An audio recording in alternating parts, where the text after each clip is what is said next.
If you're caring for an aging parent or you've just lost one, there's a kind of exhaustion that doesn't always look like burnout. It can look like guilt, mental load, and this quiet feeling of I'm doing everything and I still can't make it okay. Today I'm speaking with Ingrid Hanson-Popp, author of Becoming an Orphan, a caregiver's guide to loving letting our parents go.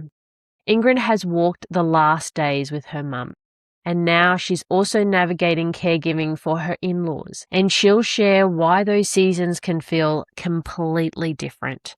By the end of this episode, you'll have one gentle reset, a few micro practices you can use in real life, and one practical next step for steadier caregiving without carrying so much alone.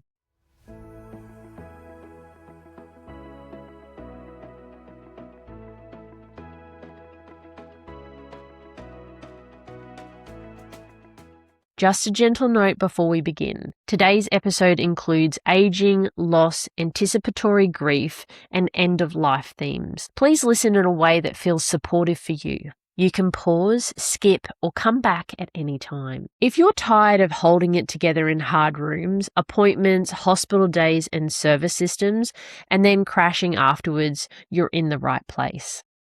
Hi, Caregiver to Caregiver, I'm really glad you're here. I'm Michelle. As a caregiver and advocate, I know firsthand what it's like to become the walking medical encyclopedia, to fight for continuity so you don't have to repeat your story, and to leave the room thinking, I should have said that differently. No pressure, no perfect routines, and no toxic positivity. Just one gentle reset and one practical next step so you can have calmer days, clearer words, and advocate without self-abandoning.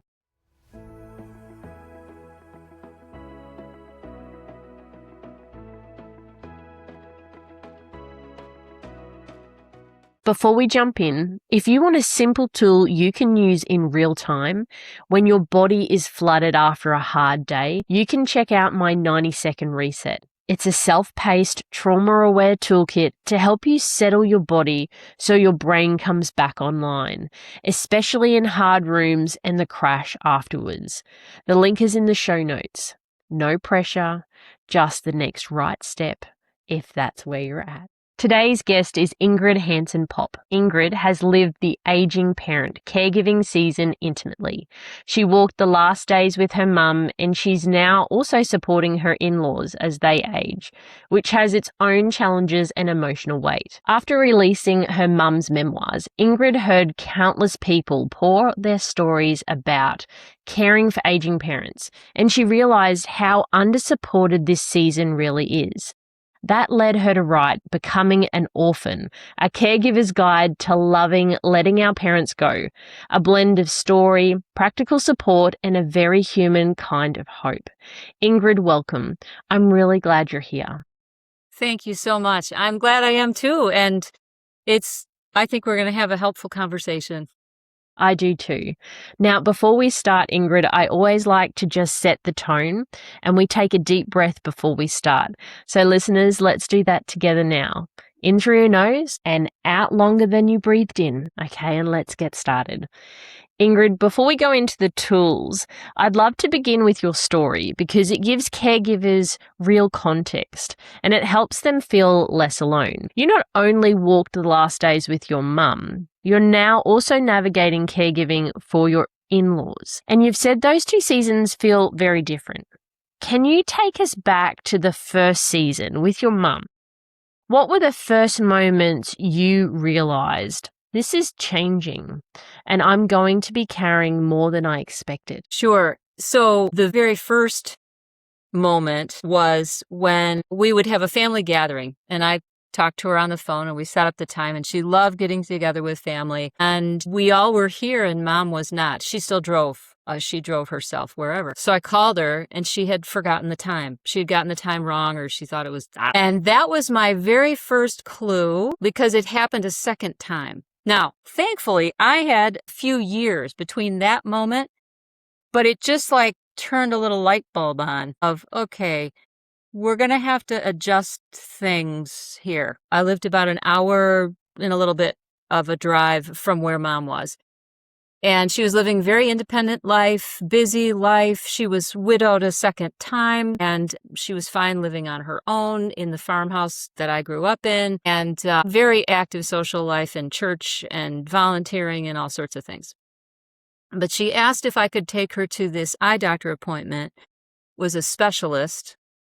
And I believe it was because he had changed offices and it was really more in like a suburb of a bigger city, and she just wasn't sure how to get there. So I said, sure, I'll drive you. And so she went through all these tests at the specialist's office, and the doctor finally came in, and he said to my mom, I don't know if you missed appointments or misunderstood instructions or whatever, but at this point, you will never be driving again. It's not safe. Your eyesight is deteriorated to the point where you should not be driving. And kudos to this doctor. Wasn't probably the first appointment he had like that.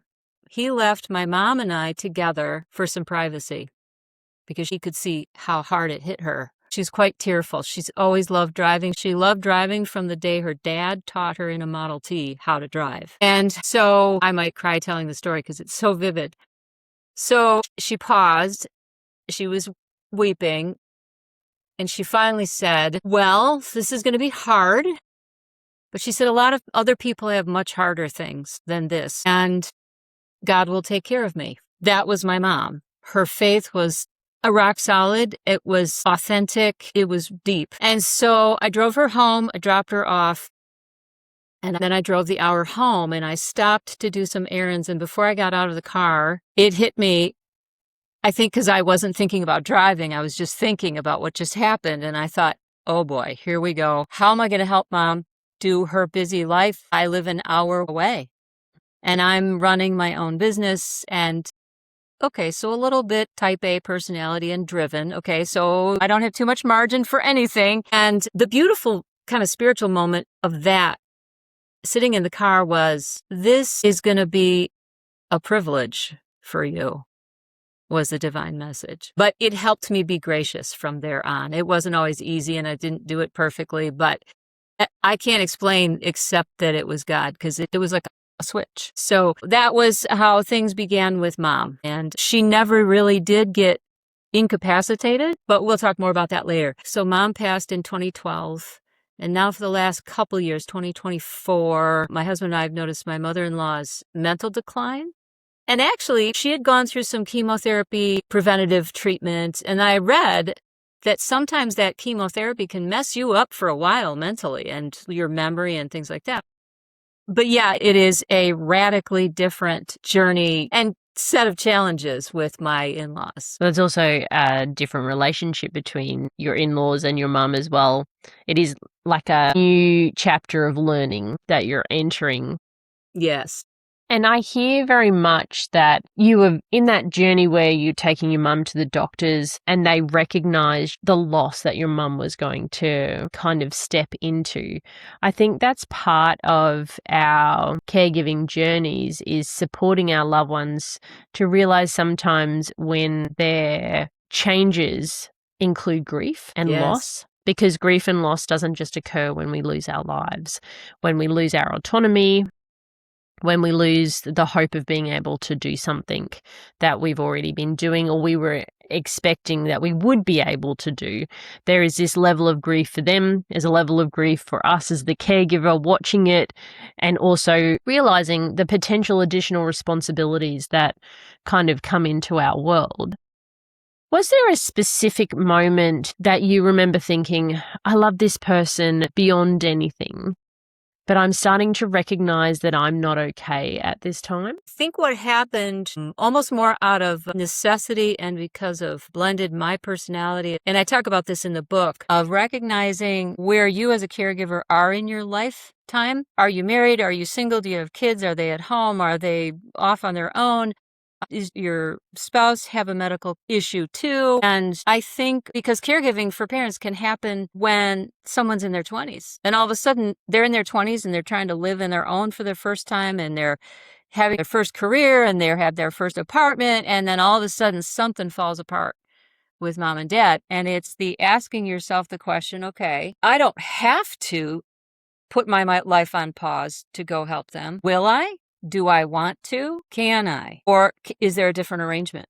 And so I think for me, it was more of a survival. How am I going to help her do her busy life? And that is what pushed me to the concept of team. And I don't know where you live, depends, I guess. Do you have birds that migrate? Yes, some of them do, but our temperatures don't vary so significantly where I am. Yeah. So the front of the cover is geese, and geese migrate from the Midwest here in the United States where I am once the cold weather starts, and they head south. And when you see that, when you hear it, because they're honking, winter really is coming because they're leaving, and vice versa. And the reason that's on the cover of the book and related to our question, I kind of diverge a little here, but is that the geese will fly in a V, and the bird that's in the front takes the brunt of the air currents for a while. And then it will drop back, and another bird that has a little more energy will go to the front. And so woven throughout the book is this concept of team. And it's not that I'm not a team player. I mean, I'm very independent. My dad was independent. I don't think of team first. My husband does. If he's trying to do a project and he doesn't have a team, it's not fun for him. If he has a team, it's thumbs up. And so, like I said, I'm not averse to a team, but this situation, whether it was getting mom to the hair appointment, to the cardiac rehab, grocery shopping, doctor's appointments, you got 2+ hours just for driving. I'm like, how am I going to fit that in? And so that's what drove me to build my own teams. And we can talk about that more. It was a practical thing and maybe a stubbornness of I wasn't about to, and financial. To let go of what I did for business, I couldn't afford that.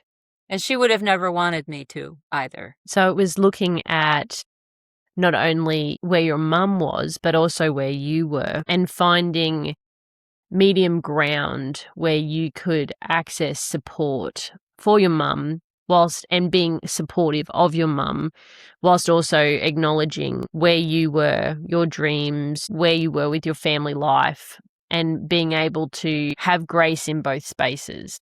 Very much so, a middle ground solution. And the title of the book, or the phrase becoming an orphan, stops people in their tracks, really, because it names something we often feel but don't speak about out loud. What does that phrase mean to you, emotionally and practically, for the caregiver who's still doing the driving, the admin, the appointments, and the emotional labor, while also watching their parent change? Left it in the present tense for, as you were saying earlier, the caregiver is watching their loved one lose things. And there's a beginning of grief. I mean, it's often talked about with people who are suffering Alzheimer's or some sort of dementia, and that as a caregiver, you're gradually losing that person as they don't recognize you and that sort of thing. And so it's a process. And I think what you said earlier is that we have the grief, whatever level it is. Like I said, my mom was pretty high functioning, but that had started years earlier where she would call and tell me about someone who had died, a friend of hers, another, because she lived to be 87. That means you lose a lot of friends. And just listening to her tell me about that and that shared grief and loss. The orphan, I'm glad you said that about the title. That's why I kept it, because I thought it would catch people's attention. That the orphan is someone whose parents are just gone and they're not coming back. My parents are failing and eventually they're going to die. They will not be here. Some people talk about that and some people don't. Some family systems discuss that, some don't. But that's whatever a person's belief about the afterlife is. That's why it's profound, why it rocks our world, it shakes us. Besides the fact that when that generation is gone, we're the next ones up. And it challenges us in our own mortality to think about, well, I can't just avoid that forever. Well, what about my mortality? And I think when we are watching our parents decline or our grandparents decline, it's hard to process because we're not taught how to manage grief when we're in life.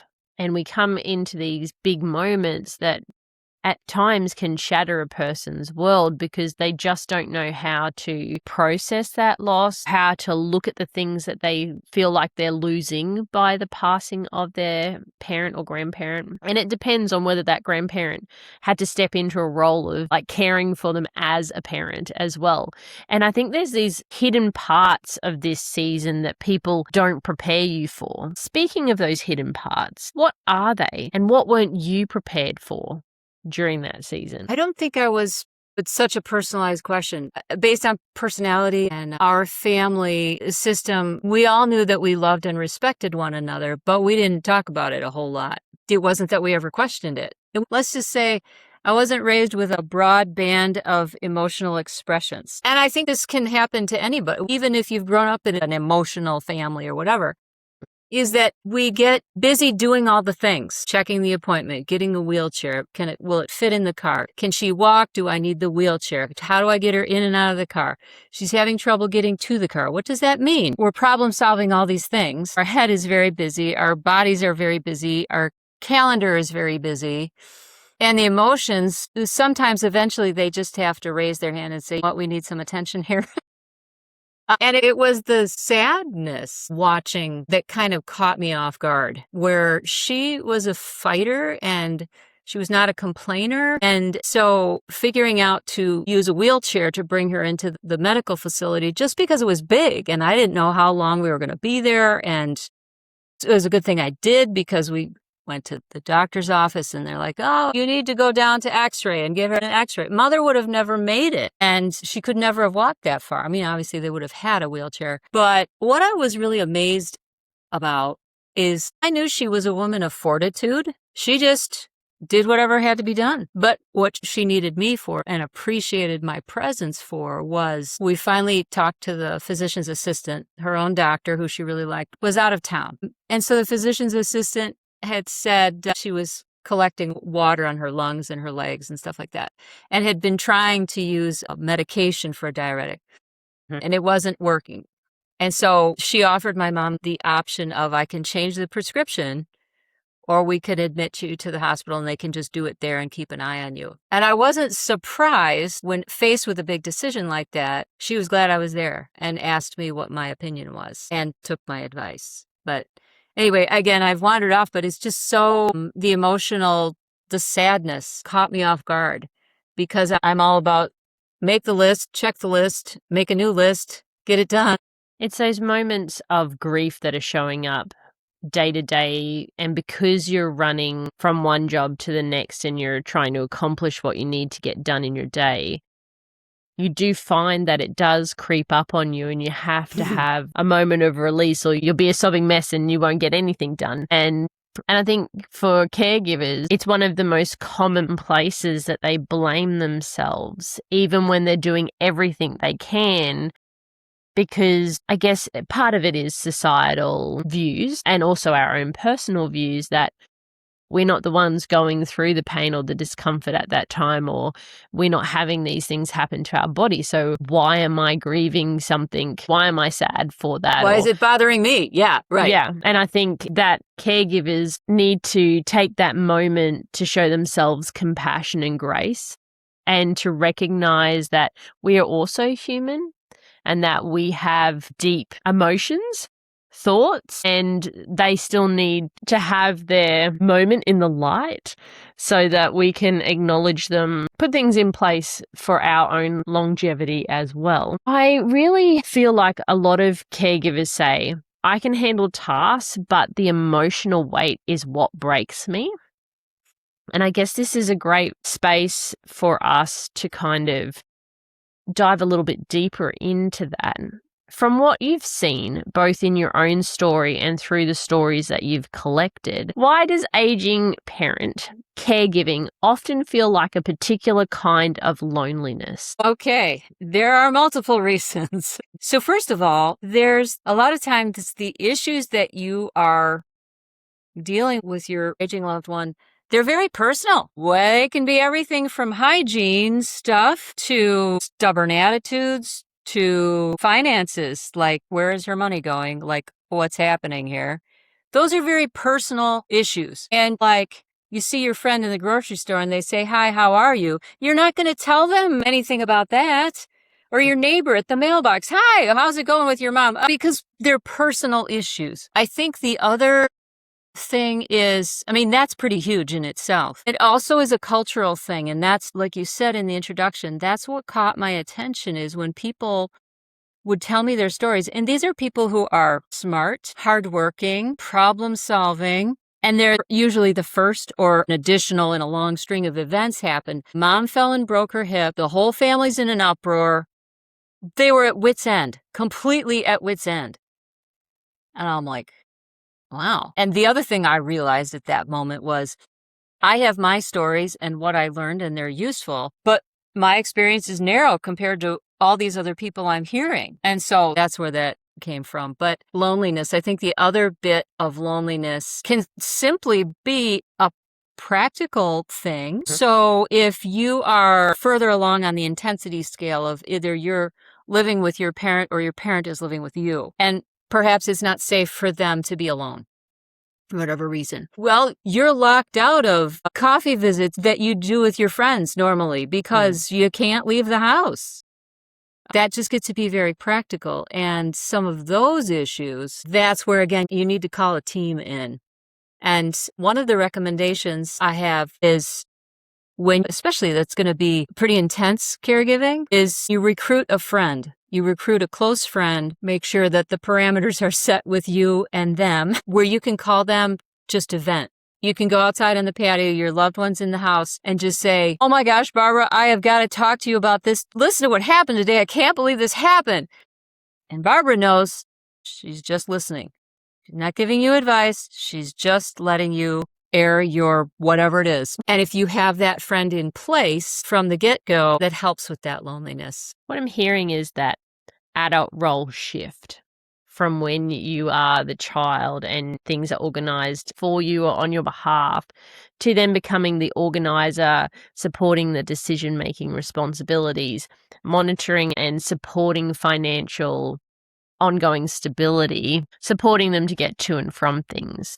What does that do to identity in that role shift? Yeah, the role shift is real, like you just described it perfectly. And at the same time, well, I wasn't pushed to that definition or viewing it like that. Although with my in-laws, I'm being pushed a little bit further that direction. But the challenge that comes in there is retaining and remembering the parents' dignity and respecting their dignity is so important. Sometimes we have to be the mama bear, right? Or the advocate. My mother ended up in a rehab facility for a short time. It was known as the nursing home in town. Anyway, the piece of the story I'm thinking about on this is it being an advocate. Sometimes they're going to know they need an advocate, and sometimes they won't know they need it. The example was, so our Thanksgiving holiday, I was with my husband's family and I left dinner just to go see Mom because she was there at this facility and she had only been there for 24 hours. And I walked into the dining room with piped in music that was so loud you could hardly hear yourself. And she was sitting in a wheelchair, dressed in someone else's clothes, around a table, and she was slumped forward in her chair, hardly awake. And I'm like, no. So I promptly went, like, "Who's the doctor on call today? Where is he or she?" And they said, "Oh, well, we don't have one. It's a holiday." I'm like, "Yeah, I know it's a holiday. Here's the head nurse." And the head nurse said to me, "How long has she been like this?" I'm like, "Never. Less than 2 weeks ago, she was teaching first grade Sunday school girls." And so I was just like, I'm getting wound up just telling about it. And you know what? And you're not giving her any medication to sleep. Trust me, I know my mother doesn't need any medication to sleep. So if you're doing that, it will end, and it will end now. And then other times, people don't realize that they need an advocate. So a quick story, one of my best friends, her mom was almost 90 years old. Dad had passed, and her mom was in the hospital for a very serious surgery. And it had been done and it worked, but it really laid her out. And they had the recovery was going to be tough. So my friend's mom, she also had hearing loss. And so, bless her heart, her mom didn't know that her daughter needed to advocate for her. For example, when these people would come in and say, and talk to her mother in bed, right? Okay, doesn't have Alzheimer's or anything like that. And then my friend notices that the hearing aids are on the table beside her. But there's another lesson in there of, if your loved one's in the care facility, in a hospital, be there in person. Phone's not going to cut it. Or send somebody you trust to check in on them. Particularly with that generation, I found with my nana, when she had a fall and she didn't recover, we found that she just accepted everything as gospel. Took it on, no questions, and there were things that needed questioning. There were things that were not being properly cared for in those areas of hygiene and everything, and that role change of having to step in. And you were talking about teams earlier, and I think that really becomes part of what it looks like to be part of the care plan as a caregiver. Not outside of it, is being able to advocate effectively with your loved one, still identifying their dignity, their autonomy, the fact that they have lived a life where they have been an adult and in control forever. And I think in those moments when our roles kind of change, it's important that those things have an opportunity to stay sacred for them, so that they retain their dignity by having an outside team member come in who then provides those services, so that there's still that differentiation if it's possible. And that's not always possible. And I think one of the other really important elements that we don't talk really about in society is having these conversations of what our loved ones really would like as they're moving towards end of life. And it doesn't have to be like one gigantic conversation. It can just be small things, but not waiting until that crisis comes where, okay, if the doctor says to you, you can't drive anymore, what's that going to look like? How can we support you? Because driving has been such a fundamental win for you in your life. And I think when we're looking at becoming part of the care plan as a caregiver, our capacity has to be incorporated into the capacity of the professionals and our loved one in that space in order to enable it to be long haul, not short term. Mm-hmm. When we're looking at caring for an aging parent, because sometimes it can be 12 months. But sometimes it can be 10 years. It just depends on how slow the deterioration is, particularly with Alzheimer's or dementia or any type of cognitive or physical deterioration of muscles and things. And you've said that you're caring for your in-laws, and this is shaping up to be very different than how you helped your mum. And I love that you named that, because caregivers compare themselves constantly. What are some reasons that two caregiving seasons can feel completely different, even when the love is the same? Right. So, like I said, my mother-in-law's memory started to slip about 2 years ago, and everyone noticed it. And I thought, okay, I know what to do. And I'm an author. I'm an expert, right? It took about a year, a little over a year, unfortunately. And some of us learn slower than others at times. For me to say, you know what? They're different people. They're not my mother. That seems really elemental. And so why did it take me so long? I don't know. It doesn't matter. But I got there now. They are different people. And they love me like a daughter. And like you said, the love is the same, both directions, essentially. They're different people. And then when I could stand down from what I kept trying to push, and by pushing, I made things worse. And their doctor's office didn't really help. So we knew that she needed a neuropsych evaluation. And I have some doctor friends and nurse friends, and I was asking some questions to them. And so I finally I have their medical providers' phone numbers. I don't have permission for any information yet. So I called her doctor's office, and I was asking general questions like, does Dr. So-and-so, does he perform these himself there in the office, or is it at a different location? What all does it cover? I told them who I was. That was probably a mistake. I don't know. Several days later, they never called me back. And I called and I was talking to my father-in-law, and he said, yeah, no, they called here and they talked to my wife. She was not happy. I'm like, well, I didn't ask them to call her. I was asking a general question. Okay. So that kind of set us back a ways. But anyway, they're different people. the other thing that's huge, this was just like another, it was so obvious. They have each other. My mother was alone. They have each other. My father-in-law seems to be tracking and handling things that she can't handle anymore. My father-in-law is kind of taking over of taking care of things in the household.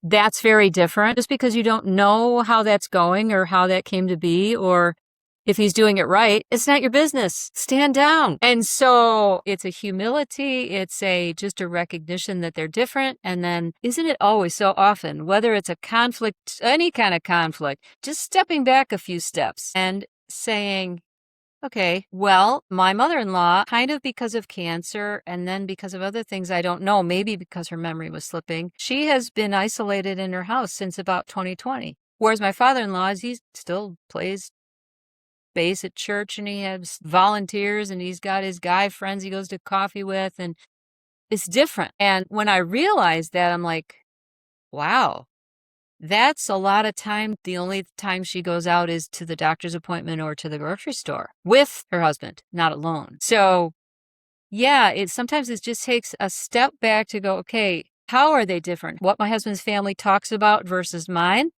very different.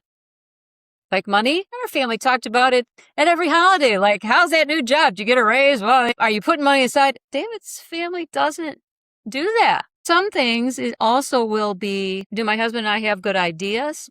Helpful ideas, probably. But if they don't want them and they're, as far as we can tell, they're safe, right? I need to just let them be. And amazingly enough, it was almost exactly 2 years from when we first noticed my mother-in-law's memory slipping. And then she would even say, my memory's crap. And it was bothering her. Well, almost 2 years later, we heard from my husband's dad. He emailed, that's his mode, that works better for him. And he told us there is a beginning that we went to the doctor. She had the tests. She has what's called the beginning of old age of dementia.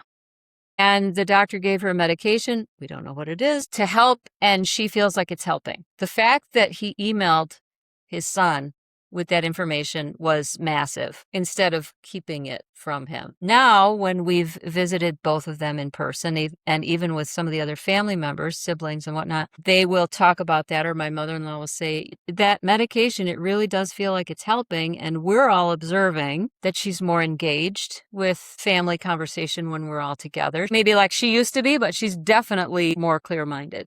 We're like, that's a win. I really like that you're naming challenging spaces, and that this new caregiving system that you're walking into from the caregiving system that you had with your mum is providing you with a bigger insight into differences that you didn't have when your mum was experiencing her progression when she was struggling with her eyesight, and how much involvement was required from you in that space compared to what involvement you need now. What's a gentle way to set that expectation for yourself when you're learning this new caregiving system?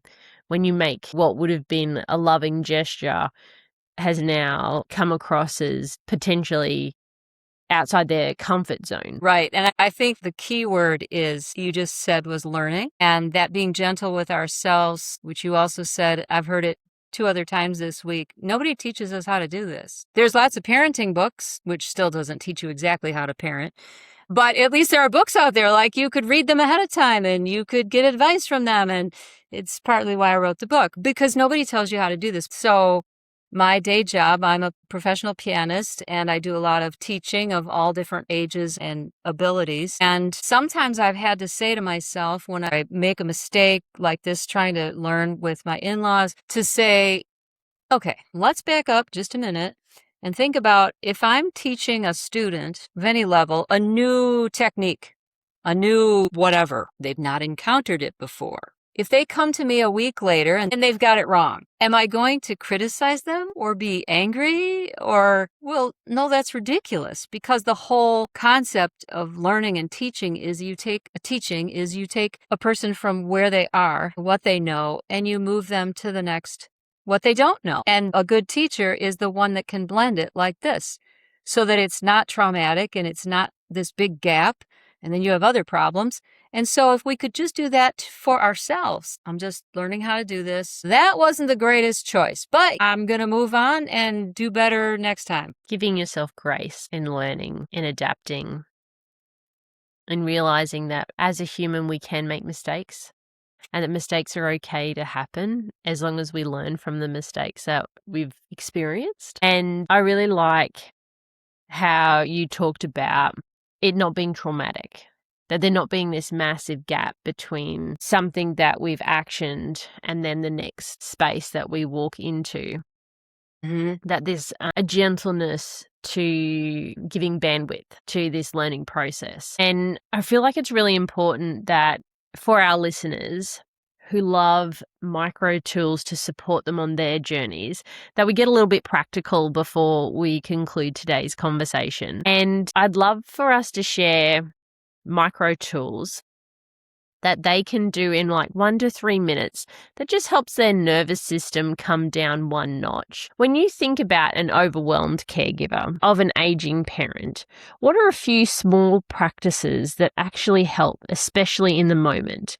For example, a hard phone call or leaving an appointment where they've been given some unexpected, devastating news for them, sitting in the car before walking inside if they're super nervous. What would you provide to our caregivers listening? I have several ideas, but I think staying in the moment, even when it's difficult, being in that moment, not the other 150 moments that are happened yesterday or are going to happen later on. We sometimes try to solve multiple problems in the future at that moment instead of just being there. I like how you started our chat with a breath. That's a great thing. My husband and I love this movie. I'm going to forget the name of it. I always do. Bridge of Spies. And the phrase is, sometimes it's prioritizing. Just do one thing for this moment, for this day.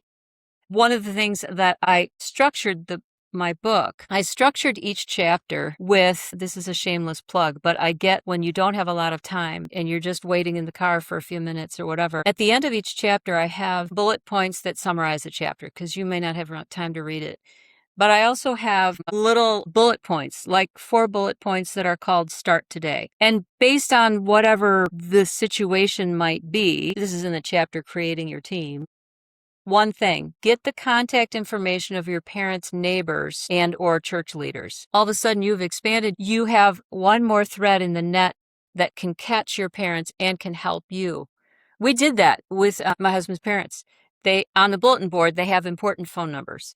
They had been talking about their neighbors that are right across the hedge and they get along really well with them and so forth and so on. And the day in the winter when my in-laws didn't tell us that they lost power and they lost heat for it was 2 or 3 days in the bitter cold. They just didn't think to tell us. But these neighbors on the other side of the hedge who have a generator could tell because they didn't see any lights on at their house. So they went and they did a wellness check, essentially. They went and then they invited them back to their house to help them stay warm. I have those neighbors' phone numbers, whether my in-laws are thrilled with it or not, because they are a 60-second walk from their door. If for some reason I call and they're not answering the phone, versus a 60-minute drive for me to go down there and find out. So like every chapter has one of those Start Today, you can do this one thing about this area that's going on. Or another thing might be, for example, we've intimated it that the other family members, like if you're the kind of the point person, which I've discovered tends to be one person will be the main caregiver, even if there's many siblings. So you tend to be the point person, or that you're with mom or dad the most and you kind of see exactly what's happening. If you have a sibling that with a strong personality that keeps weighing in and saying, well, we should do this. And you want to keep the siblings in the loop. So maybe mom or dad's had an appointment that day and there's information. You're already exhausted from taking in all that new information and trying to help your loved ones sort it out and reassure them and whatever the next step is. I'm not going to call that sibling who's difficult to talk to that day. That's my boundary. And boundaries can be uncomfortable. We can try them and then okay, so I didn't have to be that severe, but we're learning. So, but you put that boundary in and I'm going to call that sibling tomorrow when I have a little more energy because I'm fried. So it could be setting a boundary. It could be reading a little start today. I could do that before today's over. And we feel so much more empowered, and I made an improvement. I really like how you've talked about taking the steps to regulate yourself through breathing. I really liked how you talked about creating a support team through looking at what is practical in those spaces, looking at who's closest, how far they are. And I really like how you've talked about boundaries being acceptable and necessary when you're having to work with multiple different areas. And before we close, I wanted to say thank you and just provide a gentle note to anyone listening. If they felt emotional, numb, irritated, or nothing at all, that they're not doing anything wrong, that your system is responding to your life, and that is totally acceptable. And I'd love for us to be able to share where people can find you, Ingrid. And always best coming directly from you. So where can listeners find you and your work? Thank you. Website, becominganorphan.com. And right on the front page, you'll find the book, but there are other resources as well, short radio spots, an online support group. The timing would be interesting with Australia, but we could figure it out just for caregivers. I wanted to mention that the book is on audible.com as well, because that can be a lifesaver. In fact, whether you're listening to my book or if you have a lot of driving to do to and from the hospital or whatever, listening to audiobooks, maybe just a fun fictional audiobook. I'm giving you another tip. But you love the author, you love the style, or it's a comedy and it makes you laugh. Listen to an audiobook. But anyway, you can find me at Becoming. You can purchase the book there. There are links that bring you through Barnes & Noble or any other bookseller that you prefer. You can find it. I love a good Audible book, and I'll make sure I'll put all of those links in the show notes so that nobody has to fully remember spelling or any of those things, and they can click on it when they listen to the episode. Ingrid, thank you so much. This conversation is such a gift for caregivers who are carrying love and grief at the same time. Today, we've named the emotional reality of caring for aging parents, including anticipatory grief, guilt, and the quiet loneliness of role shifts. We also talked about how different caregiving seasons can feel completely different and how that doesn't mean you're doing it wrong. And most importantly, you gave us small, practical ways to come down one notch in the moments that usually tip people over the edge. One practical next step would be to choose one micro practice from today and make it your default for the next week. The one you do after hard calls or appointments, not just to be perfect, just to give your nervous system a place to land. Before we jump out of our conversation today, if you want a simple tool you can use in real time when your body is flooded with after the hard day, you can check out my 90-second reset. It's a self-paced, trauma-aware toolkit to help you settle your body so your brain comes back online, especially in hard rooms and the crash afterwards. I'll also include this link in the show notes. There's no pressure. It's just whether or not that's the next right step for you at this stage in your journey. Caregiver to caregiver, if today's episode supported you, even in a small way, would you share it with another caregiver who's holding it together in hard rooms too? And if you have a quick moment, leaving a review on Apple Podcast or Spotify really helps us reach more caregivers who need calmer days, clearer words, and practical support. I'll see you right back here next time for another episode. I'm Michelle, and this is Nervous System Reset for Caregivers. No pressure, no perfect routines, and no toxic positivity. Just one gentle reset and one practical next step. Until next time, take gentle care of your radiant moments and of yourself.